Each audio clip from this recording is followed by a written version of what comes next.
নিলয় গালিবের এমন কথা শুনে তুবা চা না বানিয়ে রান্নাঘর থেকে চলে যায়। বাধ্য হয়ে গালিব আবার চা বানানোর কাজ শুরু করে আর নিলয়ের সাথে কথা বলে।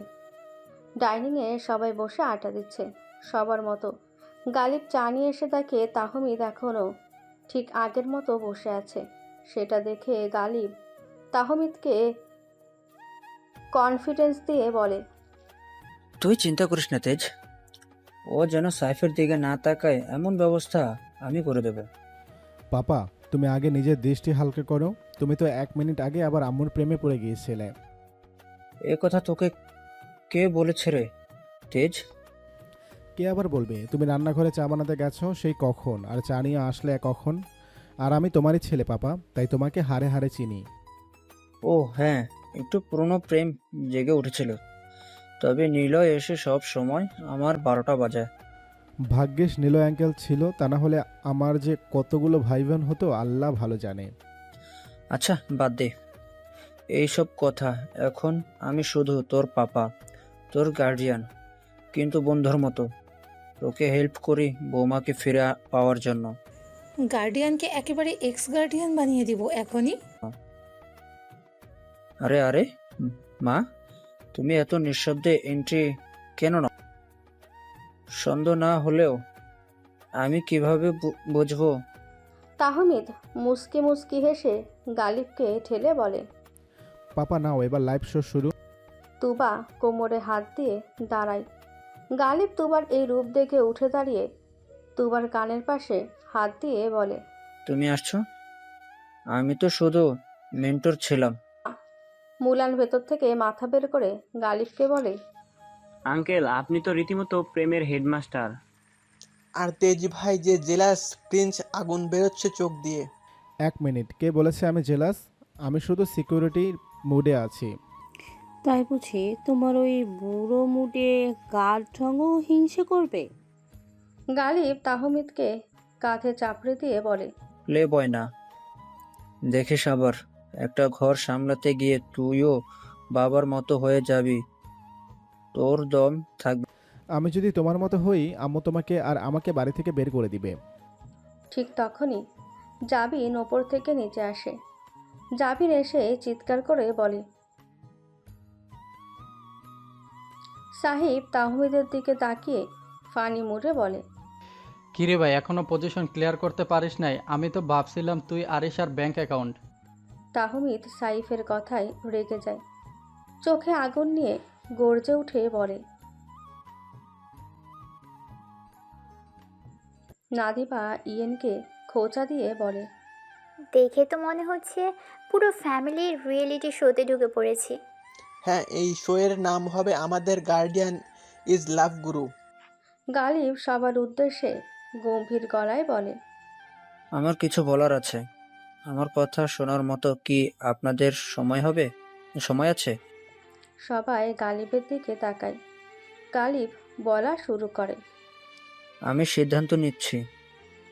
গালিবের দিকে চেয়ে থাকে।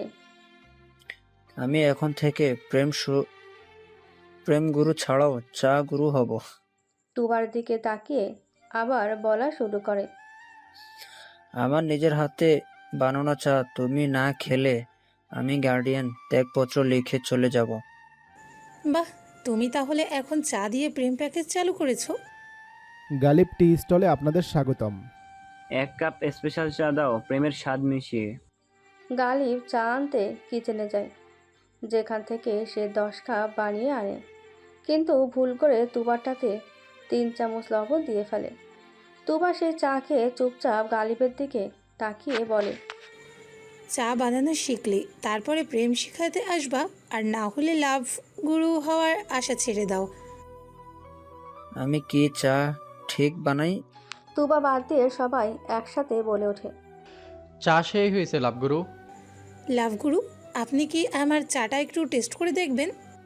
গালিব আর কিছু না শুনে তুবার কাপটা নিয়ে এক চুমুক দিল।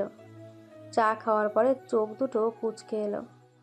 গালিব বাম হাত দিয়ে নিজের মাথাটা চাটা মেরে জিভায় কামড় দিয়ে বলে ওঠে, সরি বউ, তোমার প্রেমে এতটাই বিভোর ছিলাম যে আমি বুঝতেই পারিনি চিনির বদলে লবণ দিয়ে। গালিবের এই কথা শুনে সবাই হেসে ওঠে। গালিব চা হাতে বসে আছে, তুবা হাসি চেপে রাখছে। নিলয়, জাবিন, সাইফ, ইয়েন, নাদিবা, মুলান, রিহানা সবাই মিলে ষড়যন্ত্র মুডে আছে। গালিব তাহমিদকে গম্ভীর গলায় বলে, ফেলেছি। তেজ, একটা কথা বলবো, তুই কি আরিশাকে আজকে আবার প্রপোজ? তাহমিদ চোখ বড় করে গালিবের কথায় অবাক হয়ে বলে, কি পাপা, আমি তো একবার বিয়ের আগেই করেছি। একবারে হয় নাকি? আমাদের সময় 3বার প্রপোজ না করলে মেয়েরা ধরে নিত তুই সিরিয়াস না। আমি তো সাহায্য করতে রাজি আছি ভাইজান। আরিশা বাবির জন্য একটা হার্ট শেপ রেড কার্পেট বিছিয়ে দেব। তোমরা কি সিরিয়াস নাকি? আমার বউকে আবার প্রপোজ করলে উল্টা হাতে চড় খাওয়ার ভয় আছে। ও তাই নাকি? তাহলে আমরা সবাই থাকবো সাপোর্ট করার জন্য, তুমি ভয় পাবে না। আমি ফুল ছিটাবো, রিহানা গান গাইবে, তুমি রবে নীরবে স্টাইলে। আর আমি ক্যামেরা চালাবো, ভাইরাল ভিডিও বানাবো। ঠিক তখনই তুবা ইশারায় সবাইকে চুপ করিয়ে দেয়, কিন্তু নিজের মুখে কুটিল হাসি হেসে তাহমিদকে বলে, তেজ, তুই যদি আজকে রোমান্টিক প্রপোজ না করিস তাহলে আগামী 1 সপ্তাহ আমার রান্না খেতে হবে না। আম্মু, এটা কি হুমকি না ভালোবাসা? কন্ডম, ওটা ফ্যামিলি। সবাই একসাথে তাহমিদকে ঠেলে আরিশার সামনে নিয়ে আসে। আরিশা সোফায় বসে বই পড়ছে, কিছুই জানে না এমন একটা ভাব। নিলয় পেছন থেকে ফিসফিস করে তাহমিদকে বলে, হাঁটু গেড়ে বস তুই। তাহমিদ নিলয়ের কথায় হাঁটু গেড়ে কাপা গলায় আরিশার দিকে হাত বাড়িয়ে বলে, হার্ডস্টম, আমি আবারও তোকে ভালোবাসি। আরিশা বই নামিয়ে তাহমিদের দিকে তাকিয়ে সিরিয়াস মুড নিয়ে বলে, তুমি কি আবার ট্রিক করেছো? আলিশার এই কথা শুনে সবাই একসাথে হেসে গড়িয়ে পড়ছে। তাহমিদ সবার দিকে ভ্যাবলার মতো তাকিয়ে আছে। সবার এমন রিয়াক্ট দেখানোর কারণে সবাই ধরা খেয়ে গেল। তাহমিদ উঠে গিয়ে গালিবকে ধাক্কা দিয়ে বলে, পাপার বাচ্চা, এসব তোমার প্ল্যান তাই না? আমি আবার কি করলাম? আমি তো শুধু প্রেম গুরু। আর এখন তেজ প্রপোজাল শুরু হয়ে গেলেন। আর আমি 1 সপ্তাহের জন্য তোমার মেনু ঠিক করলাম, ডাল ভাত। এই ফ্যামিলির নামটাই বদলে মজা গোষ্ঠী রাখা উচিত ছিল। শেষে সবাই মিলে হাসাহাসি করে আরিশা মাথা নেড়ে বলে, আমার স্বামীকে সবাই মিলে তামাশার পুতুল বানিয়ে দিল। সবাই হাসি আর ধরে রাখতে পারে না। আড্ডা দিচ্ছে আজ এই পরিবারটা যেন হাসি খুশিতে ভিড়ে উঠেছে। সব কিছুই সম্ভব হয়েছে গালিবের জন্য। আজ গালিব আছে দেখেই সবাই এত খুশি। সবাই এখনও হাসাহাসি করছে। তাহমিদ লজ্জা আর রাগ মিশিয়ে বসে আছে। গালিব হঠাৎ চা রেখে গম্ভীর গলায় কথা বলে, আচ্ছা তেজ, তোকে 1 সপ্তাহ ডাল ভাত খাওয়ানো ঠিক হবে না। এটা আমার মনে সায় দিচ্ছে না। তাহমিদ গালিবের কথা শুনে আশার আলো নিয়ে গালিবের দিকে চেয়ে বলে, তাহলে আম্মুর হুমকি বাতিল? না, আবার হ্যাঁ। তার থেকে বরং আমি তোদের একটা সুন্দর জায়গায় হানিমুনের জন্য পাঠিয়ে দিচ্ছি। সত্যি পাপা? বাবা ছেলে ঠং দিকে বাঁচি না। আর হানিমুন স্পট ঠিক করিস যেন খুব বেশি ইনডোর গেমস না থাকে। আমি আবার ওদের জন্য স্পেশাল রোমান্টিক প্যাকেজ বুক করতে পারি যাতে তেজ ভাই ঠিক মতো ফিটনেস ট্রেনিং পায়। তাহমিদ মুখ লাল করে আরিশার দিকে তাকায়। আরিশা কফি চুমুক দিয়ে বলে, আমি তো যাব, কিন্তু আমাদের সঙ্গে মুলান ভাইয়া, ইয়েন, রিহানা আর নাদিবাও যাবে। ঠিক আছে, আমি আর নাদিবা গিয়ে হানিমুন মিটার হব। ধুর, হানিমুনে মনিটর লাগে নাকি? লাগে তেজ, তুমি আমার ছেলে, তোমাকে নজরে রাখা আমার দায়িত্ব। সবাই আবার হেসে ওঠে আর তাহমিদ হাত তুলে বলে, ঠিক আছে, যাই হোক, ডাল ভাত থেকে বাঁচতে হলে হানিমুন মেনে নিতেই হবে। ওকে, ঠিক আছে, তাহলে আমি তোমাদের যাওয়ার ব্যবস্থা করি। নিলয় গালিবকে সাইডে নিয়ে গিয়ে বলে, ভাই, রুম কিন্তু 4টা বুক করবি। ইয়েন আর নাদিবার কিন্তু এখনো বিয়ে হয়নি। আমার মনে আছে, ওই টেনশন করি। আর এর যদি আমার মতো কপল হয় তাহলে রোমান যে কোনো উছিলায় তুই ওখানে চলে যাবি। এমন একটা গায়েবী পাওয়ার থাকলে তো আমার ভালোই হইতো। গালিব একটা সুন্দর জায়গায় সিলেক্ট করে সব কিছু ঠিক করে দিল। কালকে বিকেলে তাদের ফ্লাইট। গালিব এসে বলে দিল সবাইকে। তাহমিদ, আরিশা, মুলান, রিহানা, ইয়েন, নাদিবা সবাই একসাথে চিল্লিয়ে উঠল। ইয়াহু! গালিব তুবা রুমে। গালিব বিছানায় শুয়ে ফোনে ইবুক পড়ছে।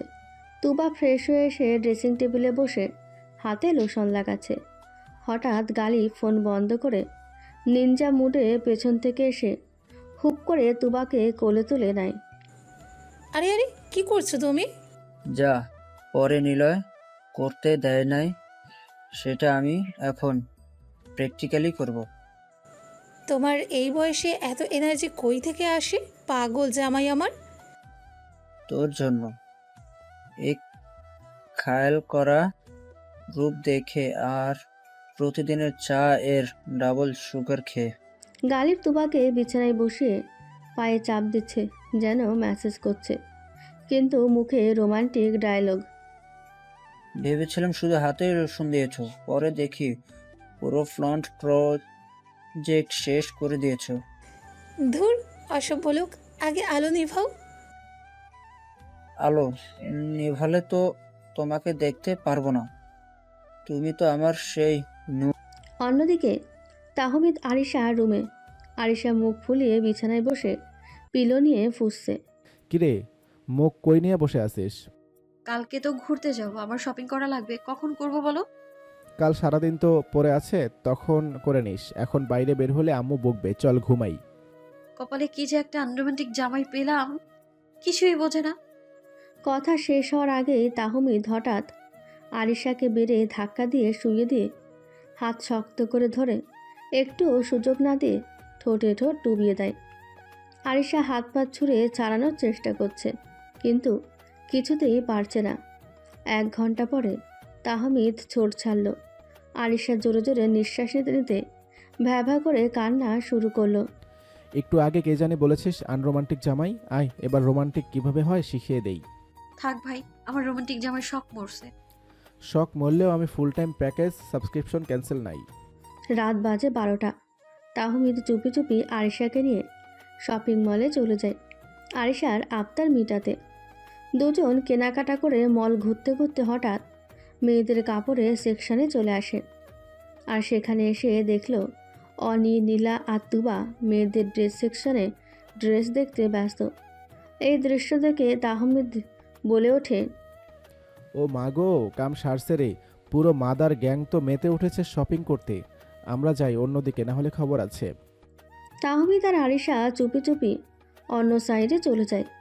এক জায়গায় এসে বসে পড়ল।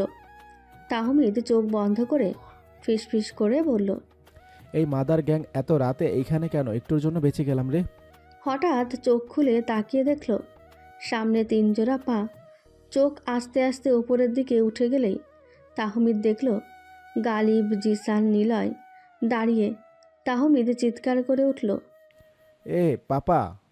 তাহমিদ ঝট করে উঠে দাঁড়ালো, মুখটা হা করে তাকিয়ে বলল, পাপা, এত রাতে তোমরা শপিং মলে আসার কারণটা কি?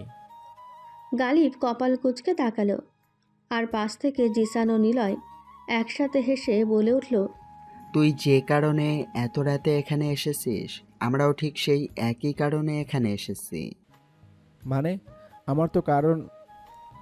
নূর, বুঝে গেছি, আর বেশি বলার দরকার নেই। ছেলে আমার বাবা বুড়ো হলেও অভিজ্ঞতা এখনো ফার্স্ট। তাহমিদ, তুই তো জিশানের ছোট জামাই সাহেব, আমরা তো সিনিয়র জামাই সাহেব। এই ফার্স্ট বেঞ্চের বাপ ছেলে দুইজনেরই শখ একই রকম। বেঞ্চে শখ না রে মা, একে বলে মানে আমার কারণ তো।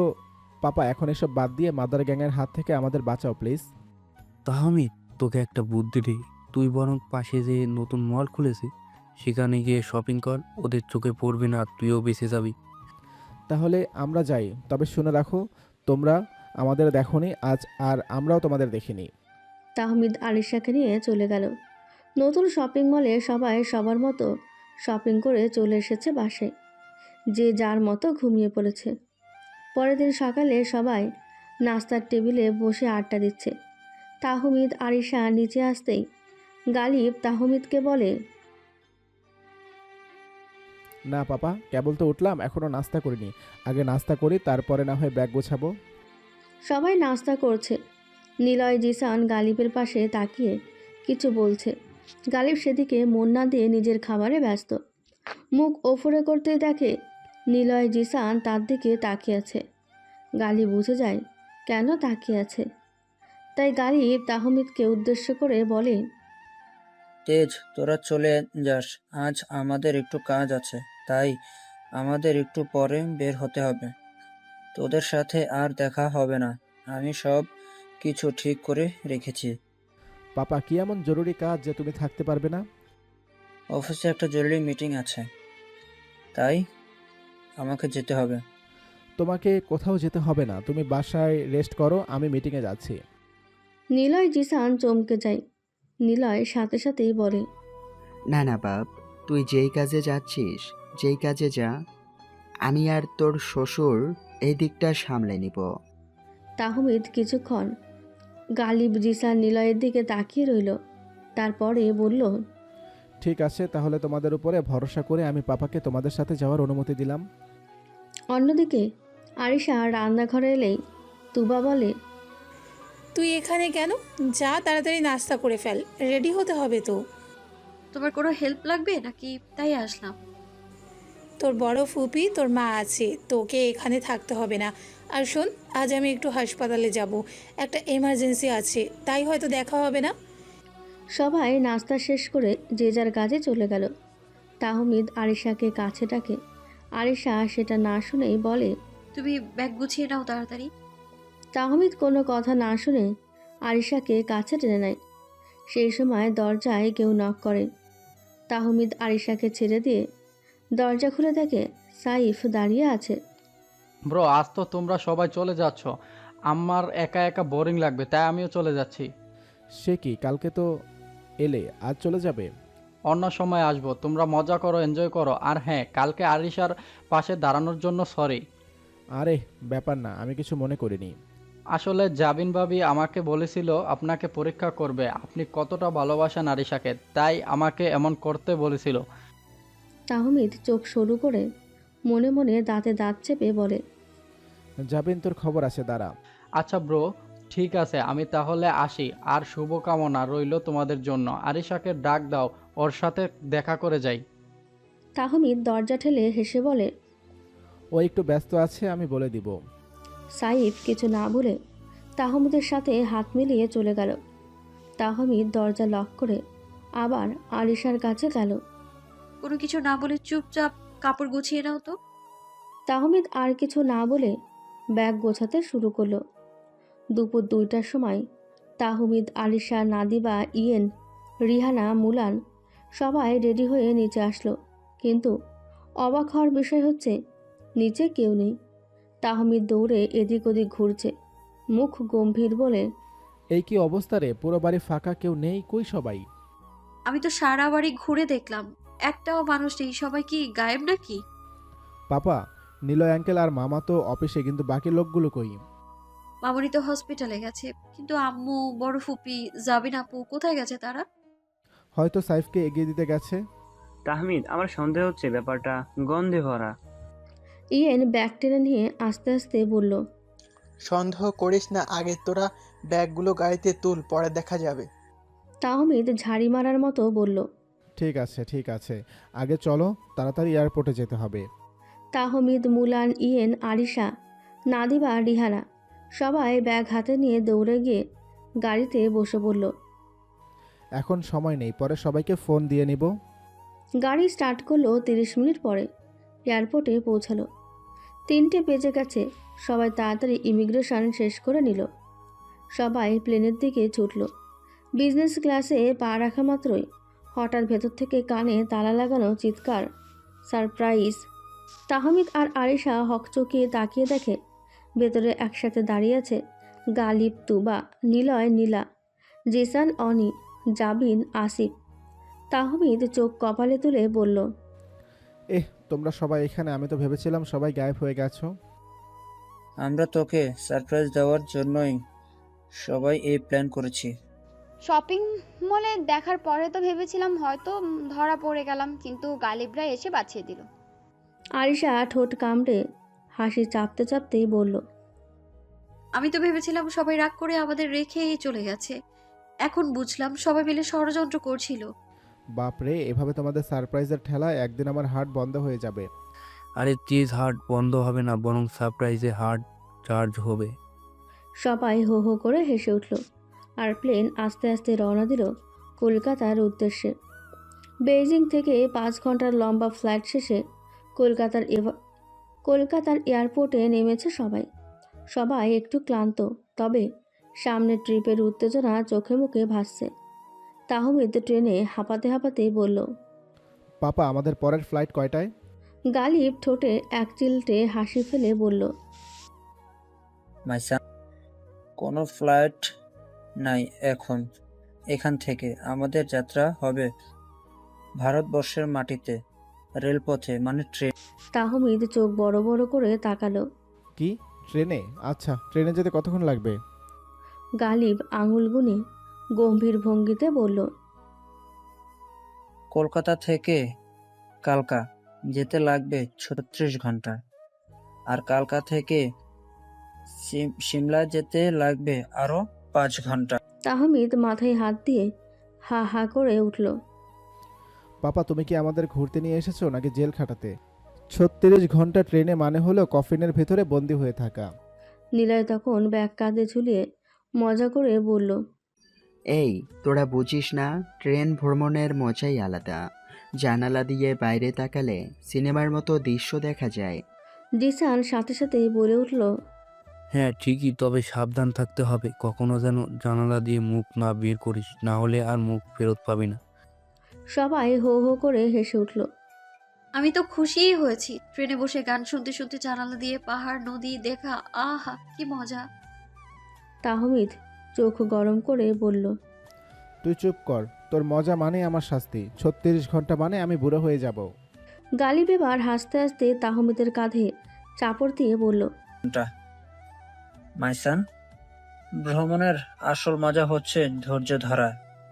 আর চিন্তা করিস না, তোর পাশে তো আরিশা আছে, সময় উড়ে যাবে। এবার অনি ফিসফিস করে নীলাকে বলল, আমার সন্দেহ হচ্ছে 36 ঘন্টার মধ্যে আবার ঝগড়াও হবে, আবার মান অভিমান, আবার রোম্যান্স, সবই হবে। নীলা এর শেষে জবাব দিল, ঠিক ধরেছিস, আমাদের ট্রেন জার্নি হবে সিনেমার থেকেও এন্টারটেন। নীলা হেসে জবাব দিল। সবাই ব্যাগ নিয়ে এয়ারপোর্ট থেকে হাওড়া স্টেশনের প্ল্যাটফর্মের দিকে হাঁটতে লাগলো। আর তাহমিদ মুখ গোমরা করে বিড়বিড় করতে লাগলো, আমার কপালটাই খারাপ। আমি ভেবেছিলাম সিমলা মানালি মানেই সুইজারল্যান্ডের মতো ঘোরাঘুরি। এই যে ট্রেনের কায়েতখানা। কলকাতা স্টেশনে সবাই ব্যাগ লাগেজ নিয়ে প্ল্যাটফর্মে দাঁড়িয়ে। চারপাশে ট্রেনের হুইসেল, চায়ের দোকান থেকে ভাপ ওঠা চায়ের কাপ, আর লোকজনের ঠেলাঠালি। তাহমিদ গম্ভীর মুখে বলল, এই যে মাই ফ্যামিলি, মনে রেখো 36 ঘন্টা মানে হলো 36 ঘন্টার জেল। আমি দায়িত্ব নিচ্ছি না কারো। গালি ভেসে জবাব দিল, চিন্তা করিস না মাইসান, তোর দায়িত্ব হচ্ছে শুধু ট্রেনে ওঠা, বাকিটা আমি সামলাবো। ট্রেনে ওঠার পর ট্রেন ছাড়ল। সবাই সিট খুঁজে বের করছে। নিলয় একদম সিরিয়াস হয়ে বলল, আমি নিচের সিট ছাড়া কোথাও বসবো না। জিসান সাথে সাথে ঝাঁপিয়ে পড়ে বলল, না, জানালা সিট আমার, আমি ট্রেনের বাইরের দৃশ্যটা উপভোগ করব। তাহমিদ বিরক্ত হয়ে বলল, এই যে তেজদার দুইজন জানালার পাশে বসে কি লাভ? বাতাসে সুন্দরী মেয়ে উড়ে এসে তোমাদের মুখে চুমু খাবে নাকি? সবাই হো হো করে হাসলো। এবার মুলান শান্তভাবেই বলল, তাহলে এমন করি, জানালার লিস্টে শিফট করে করে বসবো, প্রত্যেকে 2 ঘন্টা করে। গালিব হাততালি দিয়ে বলল, বাহ, এ হলো বুদ্ধিমানের সিদ্ধান্ত। তাহমিদ নিল সাইডের সিট, একদম নিরিবিলি। তাহমিদের সব কিছু অসহ্য লাগছে, কিন্তু কিছু করার নেই। রাত অনেক হওয়াতে ওয়েটার এসে খাবার দিল, ডাল, ভাত, সবজি, ডিমের কারি। তাহমিদ নাক সিটকিয়ে বলল, এইটা খেয়ে বাঁচবো কিভাবে? তুই তো বউকে পাশে পেয়েছিস, তোর জন্য স্পেশাল 5 স্টার লাঞ্চ আছে। সবাই হেসে গড়াগড়ি খেয়ে পড়ল। নীলা বলল, আমি বাজি ধরছি 10 ঘন্টার মধ্যে কারো না কারো পেট খারাপ হবে। অল এভরিবডি, 36 ঘন্টার এই যাত্রা হবে আমাদের সহনশীলতার টেস্ট। আর পেট আগে খারাপ হবে সেই হবে এই ট্রেনের কাপ্তান। রাতের খাবার শেষ করে সবাই গল্প করছে। ট্রেনে ছিকছিক শব্দে এক ধরনের মজা তৈরি হয়েছে। আলিশা হঠাৎ বলল, আমি কিন্তু ভয়ে আছি, রাতে যদি ভূত আসে। তুই কি পাগল? ভূতরা 36 ঘন্টা ট্রেনে বসে থাকতে পারবে নাকি? তাহমিদ, যদি ভূত আসে তবে তোরা ভয় পাবি না। আমি বলবো ভূত আমাদের পার্টি অফ দ্য ফ্যামিলি। সবাই আবার হো হো করে হাসল। ট্রেন তখন ফুল স্পিডে চলছে। জানালার বাইরে অন্ধকার, মাঝে মাঝে দূরে কোনো আলোই দেখা যাচ্ছে। কামরার ভেতরে সবাই নিজেদের মতো আড্ডা দিচ্ছে। জিসান গলা খাঁকিয়ে দিয়ে বলল, শোনো শোনো, আমি একটা গান ধরবো। তাহমিদ মাথায় হাত দিয়ে বলল, মামা, গান ধরবা নাকি কামরা ফাঁকা করবা? আগে কনফার্ম করো। জিসান তোয়াক্কা না করে গান শুরু করলো। গাড়ি চলে না রে, চলে না রে, চলে না রে। অর্ধেক গাওয়া শেষ না হতেই পাশের বেডে থাকা এক আন্টি উঠে চিৎকার করে বলল, এই যে তোমার গান শুনলে ভূতেও ট্রেন থেকে লাফ দিয়ে পলাবে। আন্টির এই কথা শুনে সবাই হেসে গড়াগড়ি খায়। এই হাসাহাসির মাঝেই তাহমিদ চুপিসারে আরিশার হাত ধরে ফেলল। আরিশা চোখ বড় বড় করে তাকিয়ে বলল, কি করছো, সবাই আছে এখানে? তাহমিদ ফিসফিস করে বলল, এই 36 ঘন্টা ট্রেনে বউয়ের হাত না ধরলে আমি বাঁচবো কিভাবে? গালিব হঠাৎ সামনের বেড থেকে উঠে বলল, এক্সকিউজ মি তেজ, আমি জানতাম না ট্রেন কামরা তোমাদের হানিমুনের। সবাই আবার হো হো করে হাসতে লাগলো। তাহমিদ লজ্জা পেয়ে আরিশাকে নিয়ে দরজার দিকে যায়। ট্রেনে পুলিশ উঠল। এক অফিসার এসে বলল, আইডি কার্ড দেখান। তাহমিদ ঘুটমুট হয়ে গেল, পকেটে হাত দিয়ে খুঁজে পাচ্ছে না। আরিশা চাপা গলায় বলল, হায় হায়, ব্যাগে ফেলে এসেছো নাকি? পুলিশ গম্ভীর সুরে বলল। তাহলে আপনাকে নামতে হবে। ঠিক তখনই গালিব এগিয়ে এসে নিজের মোবাইল বের করে দেখালেন। সুট, এ হচ্ছে আমার ফ্যামিলি ট্যুর গ্রুপ। ও আমার ছেলে, এটা আমার বৌমা, আর এরা আমার জামাই, ভাই, শালি, মামাতো ভাই, কাজিন সবাই। পুলিশ থামিয়ে দিয়ে বলল, বস বস, আমি ট্রেনের ডিউটিতে আছি, আপনার ফ্যামিলি ট্রিপ জানার দরকার নেই। গালিবের বর্ণনা শুনে পুলিশ আর দেরি না করে চলে গেল। আর সবাই আবার হেসে উঠল। রাত গভীর হলে সবাই ধীরে ধীরে ঘুমোতে গেল। হঠাৎ একটা জোরে আওয়াজ, থপ। সবাই ঘুম ভেঙে উঠে দেখে নীলার বেড থেকে পড়ে গেছে। নীলা চিৎকার করে বলল, আল্লাহ, আমার স্বামী পড়ে গেল। কোনো চিন্তা নেই খালামণি, ভূত এসে ধাক্কা দিয়ে ফেলে দিয়েছে। এখন থেকে সাবধানে ঘুমাও সবাই। ভূত যদি আবার আসে আমি কিন্তু ট্রেন নামিয়ে নাম। এভাবেই মজায় হাসিতে রাত কেটে যায়। ট্রেন ছুটে চলছে পাহাড়ের দিকে। সবাই নতুন অ্যাডভেঞ্চারের অপেক্ষায়। ভোরের প্রথম আলোয় ট্রেন দুলতে দুলতে চলছে। কামরা জানালা দিয়ে হালকা বাতাস ঢুকছে। দূরে গ্রামের দৃশ্য। সবাই একে একে ঘুম থেকে উঠছে। গালিবের সকালবেলা স্ট্রাট। গালিব প্রথমে উঠে দাঁত মাজতে গেল। দাঁত মাজার ব্রাশ সাথে নিয়ে বলল, এই ট্রেনের জার্নিটা আমার স্মৃতি হয়ে থাকবে। পাপা, সামলে নাও নিজেকে, নইলে আম্মু তোমার ট্রেনে থাকার ব্যবস্থা করে দিবে। আরে আমি তো শুধু একটু এই ট্রেনের সাথে বাইরে নেচারের সাথে নিজেকে একটু রোমান্টিক করে তুলছিলাম। তুবা পেছন থেকে টিপটুনি কাটে, বলে, এই বয়সে নায়ক সাজার চেষ্টা করলে এরকমই হবে। তাহমিদ খিলখিল করে হেসে উঠল। একটু পরে ট্রেনের স্টাফ ব্রেকফাস্ট নিয়ে এলো। ব্রেড, বাটার, অমলেট, কফি, চা। ও মা, এই কি ব্রেকফাস্ট! মনে হচ্ছে জেলখানার রয়েছেন। আর্মিতে থেকে তোর মাথাটা এখনো ঠিক হয়নি দেখছি। অন্যদিকে আরিশা ব্রেডে বাটার মাখাতে গিয়ে পুরো হাতেই বাটার লাগিয়ে ফেলল। তাহমিদ তাকিয়ে বলল, এই জন্যই তোকে আমি কিচেন থেকে দূরে রাখি।